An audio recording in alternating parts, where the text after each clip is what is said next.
Okay, so we're going to make a quick video and I'm going to show you some updates on the website, and I'm also going to show you how to check a phone in real quick. I'm going to try not to rush, but this whole video pertains to regional wholesalers, them buying phones or you buying phones and invoicing them, or actually buying phones, checking them in, and then invoicing them. And also it's going to go over how you pay yourself in your business for your company, and how you're going to keep track of it. And just to let everyone know, there's some pretty major enhancements happening right now, where we're going to be building the credit and debit ledgers, as well as being able to track all your agent phones that are being purchased under you, and you'll be able to run reports on all your agents and any money that's been deposited or debited from your agents as well. Okay, so let me get rolling here. So this is the regional. We're going to be using the regional wholesaler test account,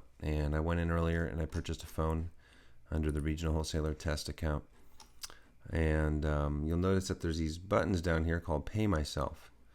What this does, so when you buy a phone, what happens is it automatically deducts the amount that you paid for the phone. For this transaction here, it's $50. So $50 came off of my money here when I originally bought this phone. If I click Pay Myself, it's going to adjust my ledger to show that I'm going to get a $235 profit. This should turn into a negative number when I do that. And let's see if it does. Yeah, negative $60. So now what that allows me to do is, if I want, as a regional wholesaler, I can pay myself right when I buy that phone. If I bought this phone for $50, it gets sold to phone day traders for $285. Leaves a $235 profit, which I can put in my pocket. And as long as I click this button here, when I put that money in my pocket, the website's going to keep track of it for me, and I'll show you where in just a minute here. So I'm going to go over to the admin side. So that's basically a real quick enhancement on buying phones, paying yourself for phones, things like that. Okay, so when you're going to be checking phones, and you're going to have a pile of phones from your agents. Hopefully you have a pile of phones from yourself, or maybe hopefully not, because you have so many agents buying phones you don't have time to buy phones personally. But when you're ready to check some phones in, you click Find Sale, and we'll just do a couple quick phones here. We'll do 805. And I've already checked this phone in once, but we'll just set it back to where it was. Okay, good. So first off, ignore this area here. Don't use this. Just pretend it doesn't exist. We're probably going to eliminate it on phones that are purchased by agents in the field. What you're going to be focusing on is this area over here, and the phone IDs in particular. And each line is an individual line. Some transactions, like this is a transaction number. This transaction number can contain multiple phones. So anyway, so let's say that this is, we're going to correct this phone. We're going to pretend that this actually is not a repair stock phone. I made a mistake. It's actually fully functional. Hey, what do you know, right? Something good happened. So what you do is you click correction, and so this is not a, repair stock phone. It's fully functional. So what's going to happen now when you put your note in here, and that's what the agent's going to read, and then you come down here and you make your corrections. So you change it to fully functional, and when you hit save and update, it's supposed to take you back to that last screen we're in, but it doesn't. So we're going to change that and fix it. So you have to go back into Find Sale and put the same phone ID number back in again, which is a pain in the butt, but that's a little bit lower on our list of priorities, I guess. So now it says fully functional. So and it's ready to be changed, the status to ready for invoicing. Now, real quick, you cannot put a phone onto an invoice unless it has the status ready for invoicing. So if you go into the invoicing area and you start adding phones and it says you can't add this phone, then there's a good chance that it just doesn't have the right status. You got to go check the phone in. Okay, good. This one's done. We're going to go to the next one, which is going to be 846. So we'll click Find on that, and we're going to say that this phone is perfect, and that should have been there when we got here, but I've already checked it in once. So now I'm going to change it to ready for invoicing. I checked the condition, the quality, everything is perfect, and I'm going to add a couple more phones. Actually, I've already checked these phones, and I'm just going to make sure that they all have the correct status. Here's what I was talking about, how one order number can have multiple phones on it.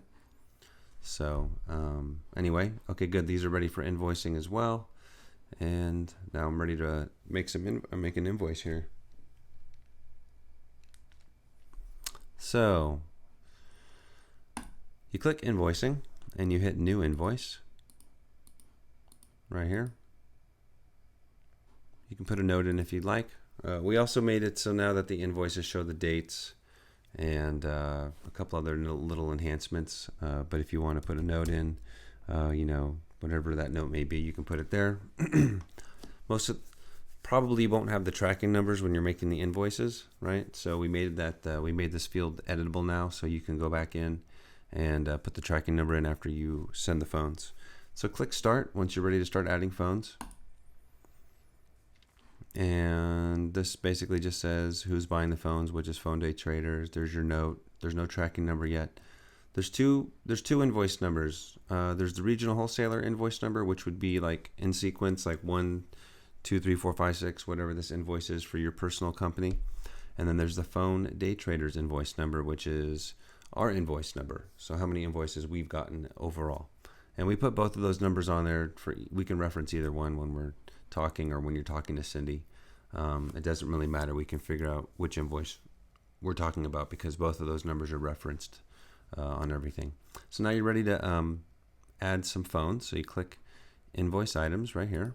You click that, and then you start adding your ID numbers, your phone ID numbers. And you click add, and so now we're going to add another one here, 763, add 764. And 846, and this is really how easy it is to create an invoice. But let's say I messed up. I accidentally didn't mean to put this 846 on. You could put that in remove, and then you hit remove here, and it takes it off. But I just wanted to show you that. I'm going to actually put it back on. Okay, good. So now there's my invoice, and so here's my invoice. And so what you do is I recommend printing all three of these out. You have 1, 2, and 3 things. I'm going to go over each of them with you real quick. The invoice basically is an invoice, and what it shows you is the quantities of your phones. So here's the units, and so the total of 4 phones, the unit price for each phone, and then it adds it up here for that group of phones. So there could be 5 units, and it would be 5 times 155 would give you a different amount over here, and that gives you your invoice amount, $815. Okay, good. This is your here's the date. We added that on because it was missing, and here's your invoice number, our invoice number, and it tells us who's buying the phone.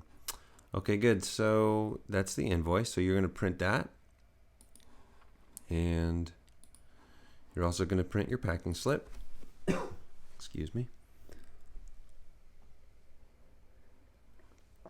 Packing slip gives you an itemized list of the phones that are actually in the box being sent to Cindy with the phone ID numbers. So if there's 50 phones, you're going to have 50 phone IDs. And it tells you what our invoice number it is for you, invoice number for us, and the total quantity of phones is right there. And last is the profit summary. Now this tells you basically how much, this only goes over profit. This is not like going over invoice totals, right? But out of that invoice total, whatever that invoice total was, I don't remember,